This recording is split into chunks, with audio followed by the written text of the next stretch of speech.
We unpack. We unpack. We unpack. Coming to you live, Boxing Ego unpack. Yeah. We unpack. We unpack. We unpack. Coming to you live. Artur Beterbiev versus Dmitry Bivol. The full fight breakdown, the realest breakdown that you will find on the internet. What really happened? What up, Fight World? It's your boy Ego, and I'm back with some more boxing. I got to break this one down because this fight has a lot of people talking, and I got to give this quick disclaimer. This is my opinion. You're on my channel, respect that. And I'm going to break down the fight. Some people think this is like a bad outcome. I've seen it all. Some people are saying it was a robbery. Some people agree, disagree. I'm here to give you my thoughts. What I seen, what I witnessed. I actually have ESPN Plus. You can sign up with ESPN Plus using my link below. And they offer a replay. So I actually went back. I didn't watch the whole thing again, but there were a lot of quote unquote swing rounds. Those are the ones that I wanted to revisit, like that middle point in the fight, because there were portions of this, like the first 3 rounds, I think it was pretty easy to score. You know, Bivol was probably doing the sharper work in the first 3 rounds, things like that. So there were some rounds that got a little bit chippy. And all in all, I think there's a lot of people who they're, for lack of a better word, they're emotional. The beta male energy. So the adrenaline's in your system, you're watching it live. Your boy Ego has a keen set of eyes, and I'm able to compartmentalize and separate my emotions. And I don't think Beterbiev winning was egregious. I personally had it a draw or Beterbiev winning, and upon further review, it makes perfect sense. And that's what I'm going to share in breakdown. For starters, let's break this down and unpack this. You have so many people who are spin doctors, and they have narratives and agenda, and or they just don't know ish about boxing. So they'll say everything's a robbery. When a fight is close and is contested and competitive, I don't view fights like that as a robbery, right? I think a lot of people are getting so like caught up on the particulars. Like there was a 116 scorecard. So they're, oh, this is ridiculous. Oh my God. And they're making a big deal about that. For me, as a boxing fan, when I'm analyzing boxing and judging a fight, I go more off of, if I were to say a robbery, it's a fight where a person obviously lost and the right man or woman did not win. That is more or less my definition of a robbery. When you watch Beterbiev versus Bivol for Undisputed, which happened part of Riyadh season in the Kingdom of Saudi, this wasn't even that type of fight, period, right? This wasn't a fight where it's just like Bivol blew him out and Beterbiev looked pedestrian and didn't know what to do, right? This really kind of came down to what you know as a boxing fan and somebody judging the fight, because that's the other thing. I notice a lot of people, they don't even know how to score a fight. They don't know what the scoring criteria is. So they go solely based on what they like, but what they like is more or less a feeling. They don't know enough about boxing, about the scoring criteria to know what they're looking for. So it just becomes how this fight made me feel, who I believe won from the eye test. Some people they're not even bothering to score. That's why you can always ask a person, what rounds did you give Bivol for this instance? And most people can't even tell you. And even if they start guessing rounds, then you can, if you know your boxing like me, you could be like, how'd you give him round 8 when da-da-da-da happened? So I can easily spot the phonies when it comes to breaking down the fight. Most people, however, when you question what rounds did you give a fighter, they know they're out of their league if they didn't score the fight. So most people won't even try to front. But for those who do, they want to, the habitual liars, if you will, and then they start spitting out rounds that they gave them, it's easy to determine. You'd be like, oh, Beterbiev outlanded him in this round. How did you give that round to them? And they won't be able to explain it. So this was not a robbery. This was a competitive fight, as you should expect at an elite level when you have a fight that is the best versus the best. And I think a lot of people get that confused, and they don't know how to act and compartmentalize and internalize their emotions. So everything's just a robbery. Both fighters did some pretty good work, and both fighters had some shortcomings, right? And for me, I'll be honest, the undercard was trash. Ben Whitaker, I don't know what that was, but he flipped over the ropes a la Bernard Hopkins versus Chad Dawson. It was really weird. The girl fight, Sky Nicholson, wasn't that. Wardley versus Clark, the rematch did not live up to the first point. I mean, the guy got knocked out in one round. Chris Eubank fight, the whole undercard was horrible.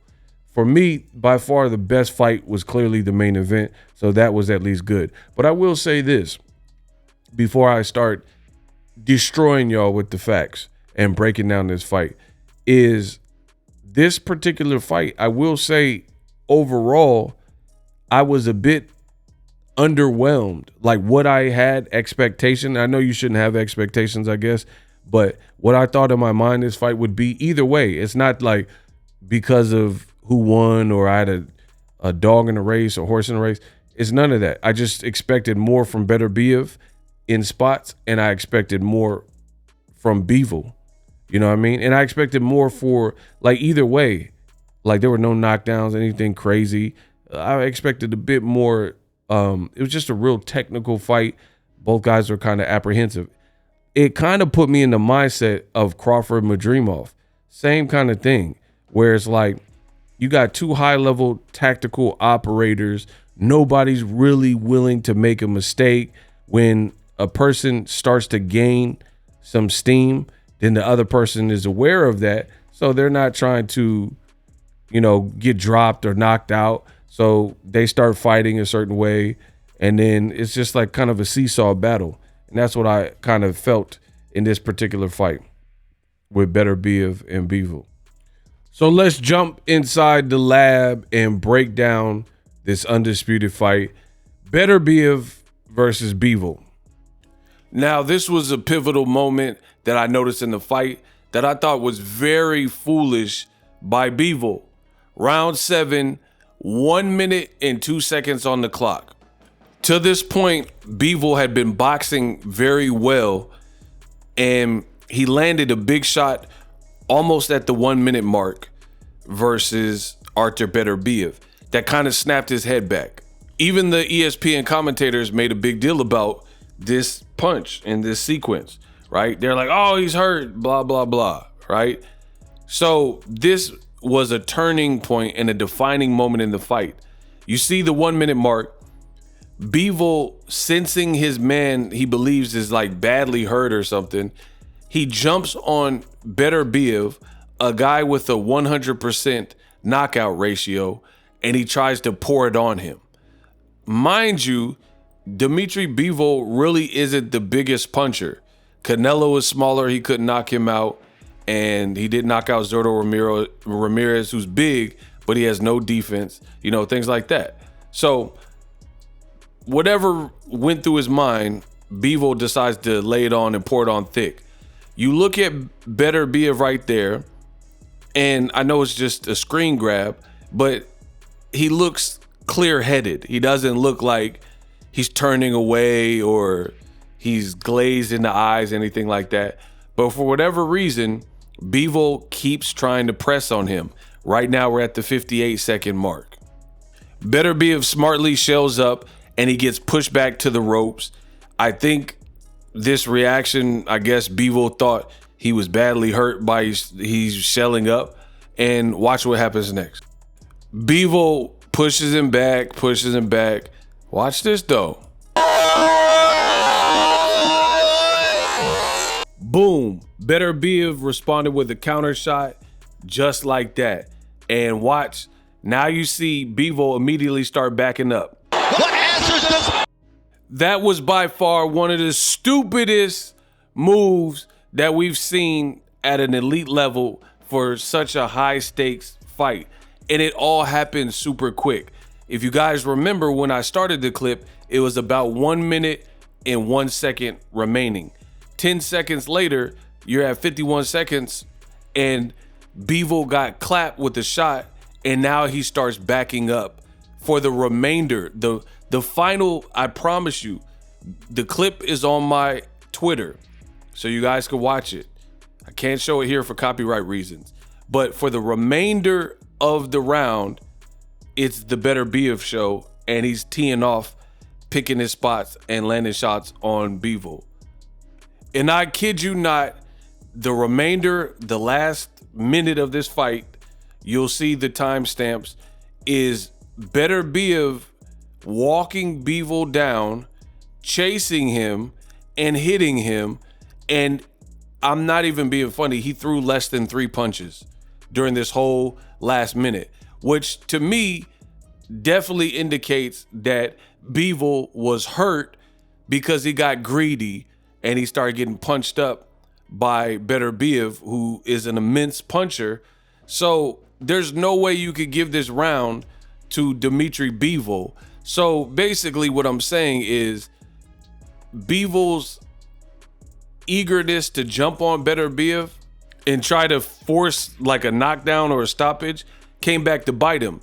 All of that good faith you had built up in the round was squandered because Beterbiev caught you with one shot. That's what happens when you're a big puncher. Caught you with one shot and backed you up off of him. And for the remainder of the round and throughout the fight, from that point especially, that's why I say it was a key moment. From that point especially, you seen Beterbiev knew that he could hurt Bivol, and Bivol just seemed kind of deflated from this point on in the fight, where he would fight in little flurries, little spots, try to sit down and, you know, get off a couple punches and then keep it moving. But I think this was such a bad way, and it really changed the ebb and flow of the fight. It was just a stupid rookie kind of mistake of getting greedy. Ironically enough, on another Riyadh season card, you've seen Anthony Joshua at heavyweight do the same thing. Anthony Joshua, he was losing the fight, and then he caught Daniel Dubois with the right hand, and he overestimated the damage that he inflicted with that particular punch, and he tried to jump recklessly on Daniel Dubois to, I guess, try to make a statement or go gung-ho and try to turn the fight around, because the fight was even worse and far off for Joshua. So he overestimated how badly Daniel Dubois was hurt. Daniel Dubois, in a retreat fashion, planted his feet. Wounded animals are the most dangerous. We all know that. We've seen it with Marquez and Pacquiao in the 4th fight. And Daniel Dubois planted his feet, blasted Anthony Joshua. Literally the same thing happened here, but credit to Joshua. I think Joshua's shot had Daniel Dubois probably a bit more rocked. I don't even think Bivol rocked Beterbiev like that. He was landing some good shots. He seen the head snap back, and then he seen Beterbiev kind of retreat and shell up, and I guess he thought he had his man. He was like, got him, but he really didn't. And then that one shot off the ropes, Beterbiev is just hitting too hard, and then I definitely think Bivol lost the rest of the round. So as I've said, there was a lot of rounds where it was like kind of swing rounds where Bivol would be doing great work, but then you're almost letting the guy back into the fight when you start getting crushed, because what do you judge? What do you prioritize? When a person's just merely outboxing someone, maybe throwing a few more punches, possibly throwing, a volume or a combination. But all of that is erased with one shot. And I think a lot of people in boxing have a hard time with this concept. But it happens far more than you think. Like John Molina versus Mickey Bay. Mickey Bay was boxing beautifully, but then he got careless, he got lured into the wrong fight, and then got knocked out in the final round. Deontay Wilder, same thing with Luis Ortiz. I was at the second fight, right? Luis Ortiz, boxing beautifully, was winning the first 6 rounds. Wilder has the type of power where one punch can change anything. And in the 6th round, he caught Luis Ortiz. Now, these are extreme examples because the fighters got knocked out in those examples, but it just wasn't wise for Bivol to be winning a round and then get so ahead of yourself trying to force a stoppage. I tell you guys all the time, the easiest way to get knocked out is try to push and force a knockout.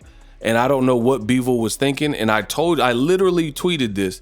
I said, I think it'll be worse for Bivol because he has that in and out style and he wants to jump in and out. And the danger is Amir Khan did that, right? With Danny Garcia. The danger with that in and out style is if you're in there with the puncher who times you, all that in and out stuff, if you get greedy, just like Amir Khan did with Danny Garcia, he tried to throw too many punches and, he overestimated his effectiveness or how much, because Amir Khan was doing good with Danny Garcia having the speed, right? But then when you overestimate and the person's not ripe and ready to go and you jump in crazy and you stay in there too long in the pocket against a big puncher, 9 times out of 10, if they're any good at countering, this is what can happen. This is one of the major dangers. That's why you have to tenderize the meat. Pause. No diddy. Right? You don't just go in there like you're Rambo, and that's what Bivol did. So I think Bivol, he should watch the tape and he'll only have himself to blame. You had rounds like you literally lost a round in the last minute in round 7, as I've displayed in this video. Why not just box and move? Then you would have won round 7. That's how you win a fight, right? Especially don't be something you're not. If you're not a big puncher, don't try to do too much, right? Let it come to you if anything, if there's a knockout. Not jump on a man that hits harder than you and he backs you right up and then have you fleeing. And then all that good faith, all that work that you put in for the round is now gone. And I think Bivol did this several times where he squandered moments of the fight, like giving up all the championship rounds. He was not in a lead to the point where that would have been advisable to give up important rounds. So Bivol, he did some things right, but his ring IQ, it actually, to me, his ring IQ went down in terms of what I rated it as, because these aren't the educated decisions you would expect from a masterclass boxer like a Floyd Mayweather, right? It's just not. You do what's working, bank the rounds, bank the moments, don't get greedy, things like that.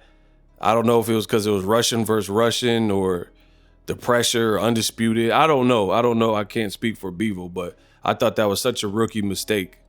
Now, I gave you guys some things to look at in this particular fight. By no stretch of the imagination was it a robbery. You can nitpick the person's scorecard. But again, for me, I don't really care about that if the right person won. If the right person won. And it's funny because people have rules and they're never consistent in boxing with those rules. They'll say like, oh, you got to do more to beat the champ and all this type of stuff. And they'll say that for certain fights when they feel it applies. And then other fights, they won't use that. Like if it's a controversy, like for example, people will say, oh, you got to do more to beat the champ. But then Crawford wasn't the champ. And then Madrimov was the champ. And then the fight was super close. And people said, oh, he did enough to beat the champ. Or in this case, you have a unified champ with more belts, and somehow people liked what Bivol was doing which I've already broken down, it was like it's kind of like a faux effective. It wasn't as effective. There's like more than meets the eye. It wasn't as effective as one would initially think. So I highly suggest, especially if you have ESPN Plus, if not, use my link. You can sign up through my affiliate link. It does help the channel. I suggest you go back and watch this fight once your emotions have calmed down, and people will see that it wasn't even that type of fight. Tactical fight, yes. Both guys were trying to think. To be honest, I was actually a bit more impressed with this from Artur Beterbiev. And this is why I don't relate to a lot of people's boxing commentary and how their boxing brain even works. Because, again, it's a lack of consistency. One moment, people will like the aggressor, and then another fight, they'll see somebody who's the aggressor, and then they hate the aggressor. They're not even consistent with their scoring method of operation. You know what I mean? Like, for example, if it's a black fighter like Shakur Stevenson and he's being evasive and picking his spots versus like Edwin De Los Santos, you have fans, boxing fans, and they'll say, oh, that was trash, he ran. But then when Dmitry Bivol was getting hurt and there were large chunks of the round where he was fleet-footed and he was running around trying not, and he fell off a cliff. His offense, when he was hurt, he would take occasional stands, little flurries to show like I'm still here, but there were large pockets when he was getting hurt where he was just absent on offense. And I think ultimately that's what did Bivol no favors. He could have won this fight, but in several important moments, he made bad decisions, very bad decisions. Like when he jumped on top of a power puncher and thought that that would be a good idea because you think you have him hurt, and then Beterbiev feet planted, bow, just bombed on him, and then for the rest of the round he was running, right? Losing championship rounds. So I think if you guys watch tape, Dmitry Bivol, if he watches tape, you guys can believe Eddie Hearn and the spin doctors and commentators and whoever else said whatever. I'm telling you what the fight was. If you watch it again, Beterbiev, what the reason why I said I'm giving him almost more respect is because Bivol, we knew who he was, like what his identity was. You're known as a guy who jumps in and out, uses their feet, hits the 1-2 and gets ghost, and then repeatedly does that. You're known for like more of the clinical boxer. What to me, that's why I said I don't relate to or understand everybody's boxing brain. It's not as impressive the fact that the guy with kind of the finesse boxing style showcased that in spots. However, what was impressive to me is the guy who's thought to be the more crude power puncher. If you watch the fight again, he's in there with the boxer who's very crafty and very clever. And in a lot of those spots, he was holding his own on some boxing-ish, on some sweet science stuff. Like Bivol, who's normally tricky, if you watch the Canelo fight, Bivol was loose and pop, pop. And he was just punching Canelo's head to and from. And Canelo, who's supposed to have a good defense, he was getting touched up. But then you look at Beterbiev, and part of it has to do with the fact that he's a power puncher. So styles make fights. There's a certain level of danger that he possesses.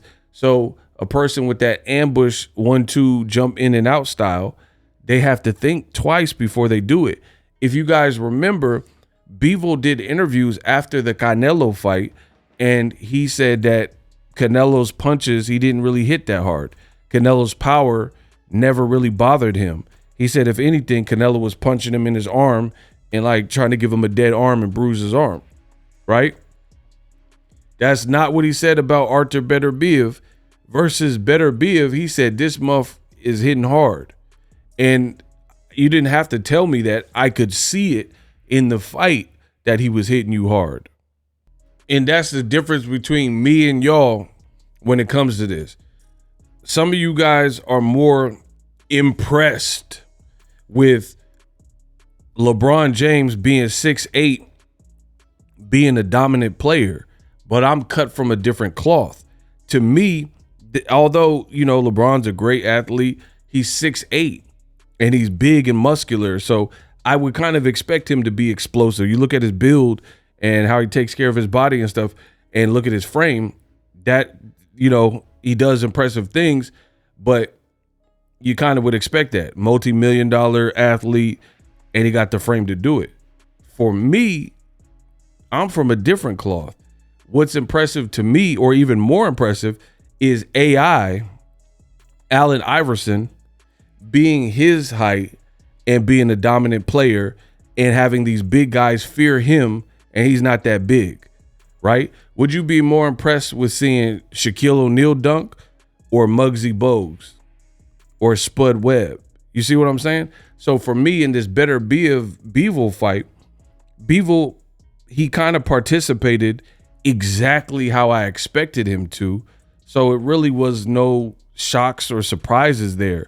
What was a treat as a boxing fan is the fact that you have ultimately Beterbiev, who is known for his power, and people think he's kind of like a one-dimensional slugger, and he was in there blocking shots, controlling his distance, and staying out of the way of a guy who's a tactician and very technical, like Dmitry Bivol, who might be a little bit taller than him and definitely have faster hands than him and faster feet, and is younger than him.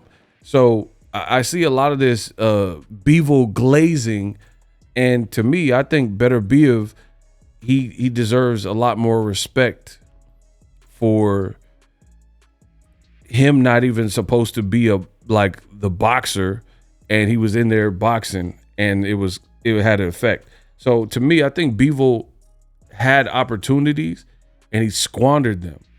This was not a type of fight where if I was Team Bivol, I would be comfortable.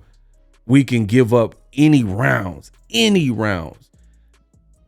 Canelo fight, that's different. In the Gilberto Zordo Ramirez fight, that was different.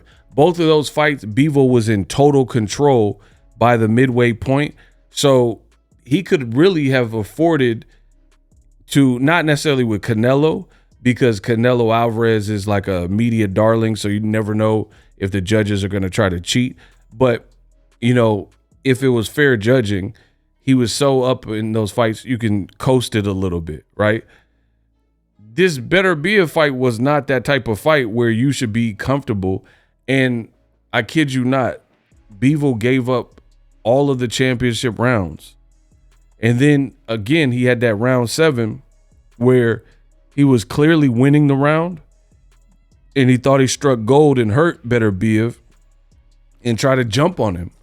And I guess he wanted an exclamation point and thought he was going to finish him. And then I tell you, Beterbiev loaded up on the ropes, cracked him, and it just killed all of that.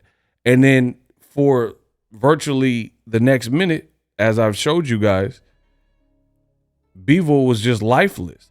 And that's what I'm saying, is more than meets the eye with this fight. Please go watch it again. There were many moments in the fight where Bivol was losing large chunks of the fight, moving, running, and overall inactive. And he would have these little, stop on a dime, boom, boom, try to get some shots off, and he would continue doing laps and stuff like that.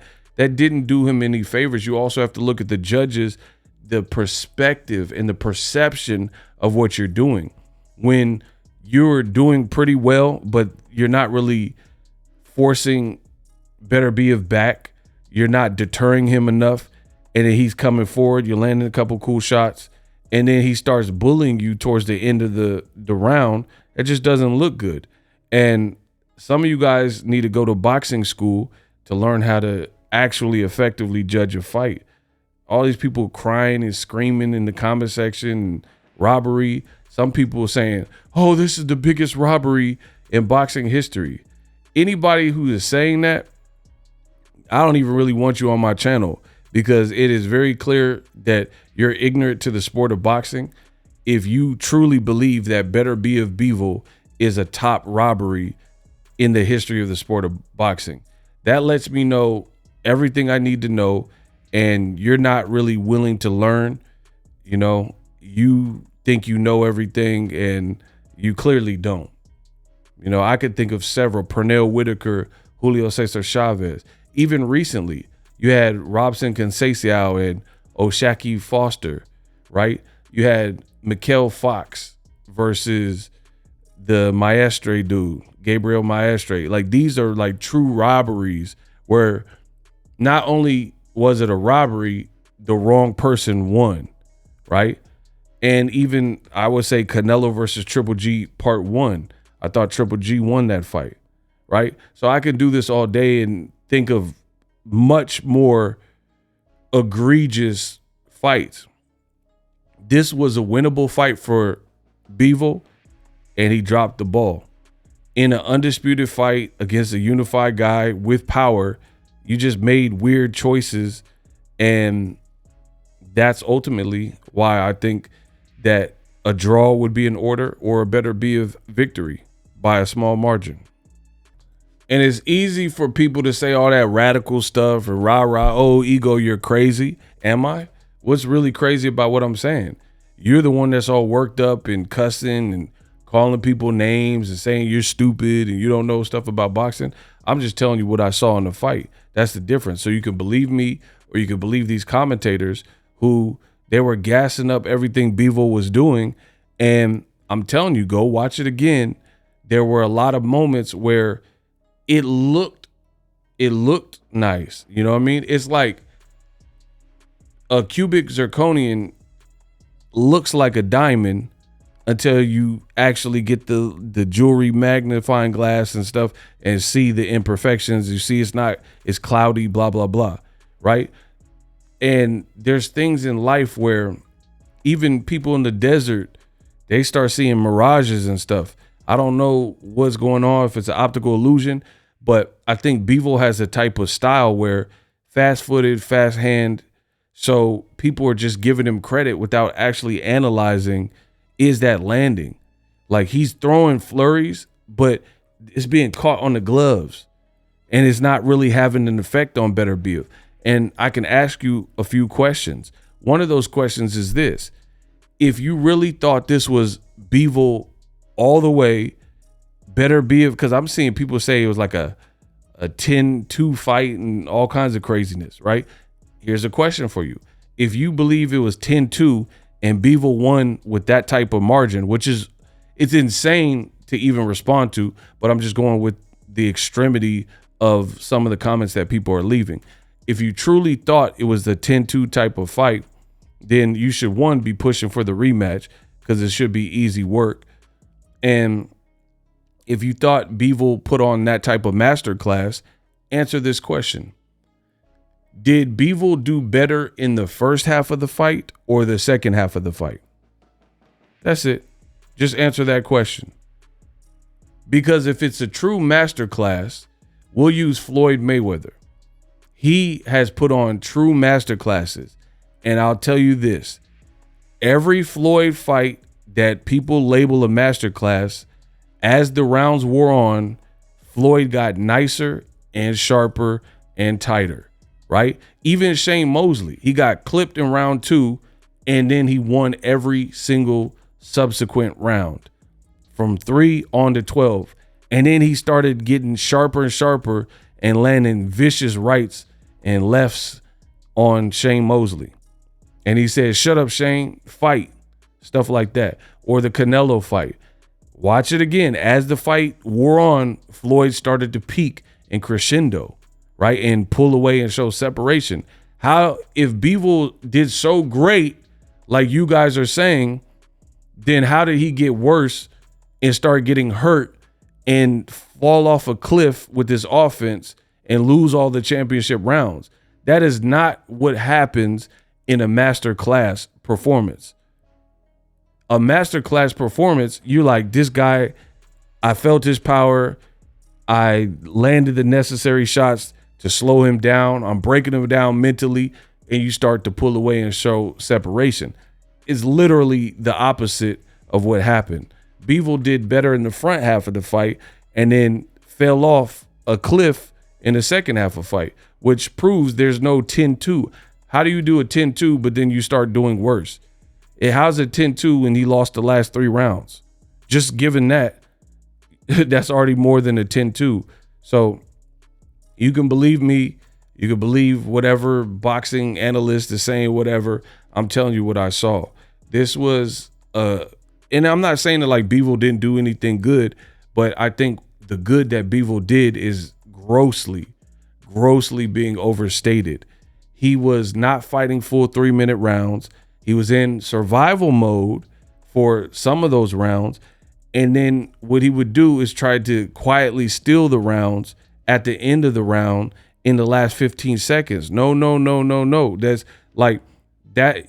You can't, in a 3-minute round, you can't be ineffective or not throwing punches and then just start getting off a couple punches at the end and think that's enough to sew it up.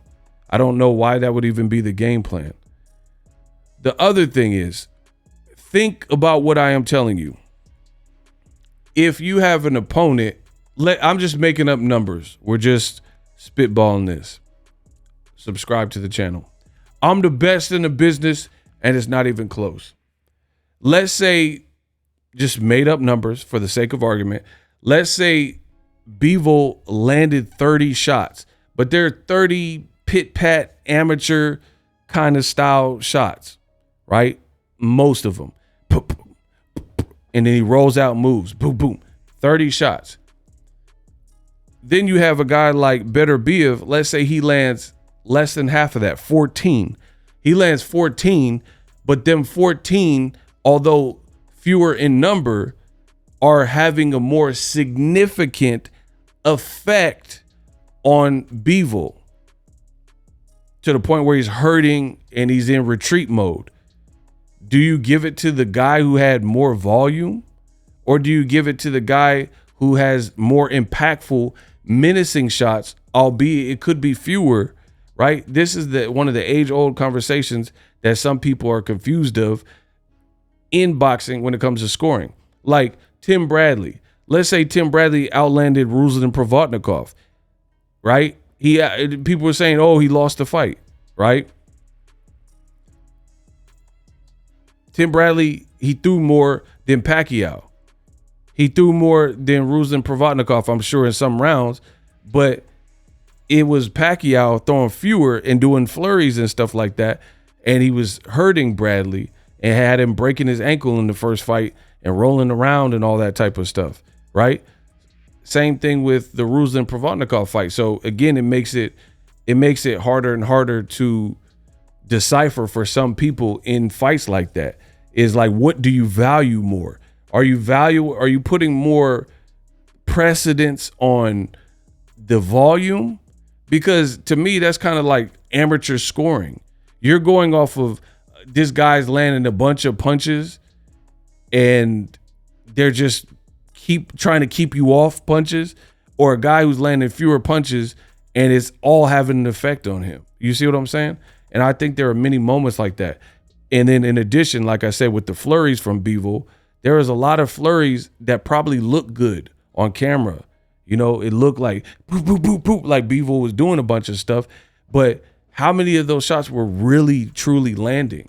You can even look at the status of the face. And I know that the way someone's face look is not the sole way to judge boxing, but Bivol's face was pretty jacked up at the end of the fight, and it barely looked like Beterbiev was in a fight, right? So those marks and the bruising and the swelling and the mouse and the cuts and the leather rash, they jumped on his face out of nowhere. Like it came from something. It came from Beterbiev is hitting hard and punching through the gloves and probably making you knock yourself and hit you. Plus he was connecting. So I seen Bivol hurt a lot more than he ever was able to hurt Beterbiev. I don't even know if he really hurt Beterbiev in that round where he tried to go for broke. And I thought that was such a stupid game plan against a guy with a 100% knockout ratio. So like I've said from the beginning, run the rematch for sure. I think this fight just put everything to bed. But for me, I would pick Beterbiev in the rematch as well. You got to understand this. You had a guy coming off a knee injury. He's 40 years old, and he's coming off of a long layoff, and he still won, and he still was pushing the pace and walking Bivol down. So I would imagine that if they do an immediate rematch, let's say spring of 2025, Beterbiev will probably be a bit fresher, getting a 12 rounds in. He's never went 12 before. And getting that activity in, it'll probably be a sharper, Beterbiev. But I really feel like what we've seen from Bivol was kind of what Bivol does. That's kind of Bivol at his best. So I don't really know what else he can do. He boxed well. He showed he was tough. He showed he was durable. He fought sometimes flat-footed and trying to make a stand, and then sometimes he was in retreat mode. And it still played out and still had his face marked up. So to be honest, I think it might be worse, ironically, for Bivol in a rematch, because I think Beterbiev, some people are talking about this. They're like, oh, Beterbiev didn't sound happy at the end. Neither did Bivol. They both seem like I could have done more, or I wish I could have done more. I wish I did do more. So that's a wash. They both kind of acted underwhelmed by their performance. But the thing with Beterbiev is I think he felt a type of way because he knows he could have stopped Dmitry Bivol had he put it together a little bit different, or maybe he felt ring rusty. I don't know. But I think that's all it was with Beterbiev. So the funny thing is, I think Beterbiev can approach a rematch in a couple different ways. He knows he can hurt Bivol. Bivol hadn't really soundly proven that he can hurt Beterbiev to a point where like it would ever come close to stopping him. But Beterbiev showed that Bivol didn't like what he was throwing, especially in rounds, I want to say 7, 8, 11. You know, those are key rounds for Beterbiev. So I think the room for improvement for Beterbiev is just, it's a bigger space. I think we've seen the standard Bivol and what he does at a high level. The difference being you weren't in there with Zordo. You weren't in there with Canelo, who's flat-footed. You're in there with a monster and a machine who's hitting hard. And even if you do seemingly hurt him or, you know, get the best of him, he's still insanely dangerous as long as he's cognizant and upright and conscious. Right? So I really feel the rematch. I want to see the rematch. I want to see it because I think the rematch will be like Carl Froch versus George Groves, where there was like some controversy in the first fight, and then Carl Froch put it to bed and put George Groves to bed in the rematch. I think it'll be something to that effect because I think Beterbiev will approach it differently, getting the activity, like I said, having, you know, the experience of going 12 rounds finally, stuff like that. And that's the thing, is it's more impressive. Some of what Beterbiev was doing is just more impressive because he's not supposed to be the guy to do this. Like this, you're talking about a guy with 100% knockout ratio, and he's going 12 rounds, and he's winning the championship rounds. Do you hear me? Usually, if it's a masterclass boxing exhibition from like a Floyd or Pernell Whitaker, as the fight wears on, they start to pull away and show true separation that they're on a different level. Bivol didn't do that. Bivol regressed as the fight went on, right? So to me, it's more impressive the guy who's supposed to be just a power puncher, who's normally knocking guys out inside of the distance, he's going 12 rounds, and it looked like if this was a 15 rounder, it would have been worse for Bivol. So to me, that's more impressive because this is a guy who normally just knocks people out, and showing that he could go 12 rounds and win championship rounds, that's more impressive than a boxer who's running, and looks like they're fading and fading fast. Like I said, to the point of, if this was a 15 rounder, you would definitely favor Beterbiev, because he looked like he was only growing in confidence. And then before we knew, the fight was over. So, people are going to talk about it and debate it and stuff like that. It was a solid fight. I did expect more from both fighters. I think both fighters might be able to improve to a degree, but I truly believe a rematch would be worse, because I think Beterbiev has more that he can shore up that's within who he is. Like Bivol, his power, they build him as a power puncher when he first came in the game and turned pro. He's not really a big puncher. Little Canelo moved up. He couldn't stop him, couldn't drop him, right?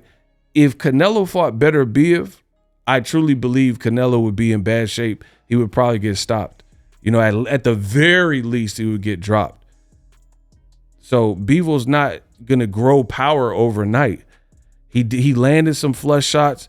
Bivol, planted his feet and tried to bomb on Beterbiev, landed some of them, and he never really got too much of a reaction out of Beterbiev. But again, when Beterbiev, the moments where he started having a sense of urgency, or his corner said, go push for the knockout, you need a knockout or whatever, the moments he got aggressive, it put Bivol in a world of hurt. And it's funny to see the salty Bivol fans, they're crying more than Bivol's doing. He took it like a G. He said, I ain't here to make no excuses. Congrats to Beterbiev. I'll look pitiful if I start making a bunch of excuses. But what do the poor sport boxing fans do? They start saying, oh, Ego, you're tripping, and start making a million excuses. Listen, do better in the rematch. Prove me wrong. That's all. That's it. So that's what really happened. Beterbiev versus Bivol. Solid, undisputed fight. I think the right man ultimately won. You could have scored it a draw, and then they both keep their own belts that they entered with. I have no problem with that. But ultimately, I don't think Bivol did as good as people are making it out to be. I think a lot of those shots were deflected, partially landed, blocked, and Bivol did a lot of posturing and a lot of movement and a lot of running and a lot of stuff that looked like gutsy more than it was. It's analogous to me, kind of like Canelo versus Edgar Berlanga. Berlanga lost almost every round of the fight, but he was showing like little signs of life, that he was still there, that Canelo can't just fall asleep at the wheel because he's a bigger guy than Canelo and he has some power. So he was just doing these little spurts and stuff like that. Bivol did pretty much the Berlanga. I'm not going to say because Berlanga lost every round. So I'm not saying Bivol lost every round, but that's kind of the same mentality that I seen in the fight, where I'm going to do enough to survive, to look like I really want to be here. And then I got these little pockets and little flurries, and hopefully I can get something done in that flurry. And then I'm going to just keep it moving. But I'm not fully committed as much as I'm portraying it. So that's what I'm saying. It's like posturing. Beterbiev looked like he was trying to corner and make the ring small and run down on Bivol. Bivol, especially as the fight wore on, I seen all of that start to fade. Maybe at the beginning in the first 3 rounds or so, but namely after that one round where he got blasted for getting greedy, you started to see, probably after round 4, you started to see Bivol just ultimately taper off. And he's a fighter. He's showing heart. He's been fighting since he was yay high. So yeah, he's going to take some chances. He's going to try, but it's just not what people were saying. That's what really happened.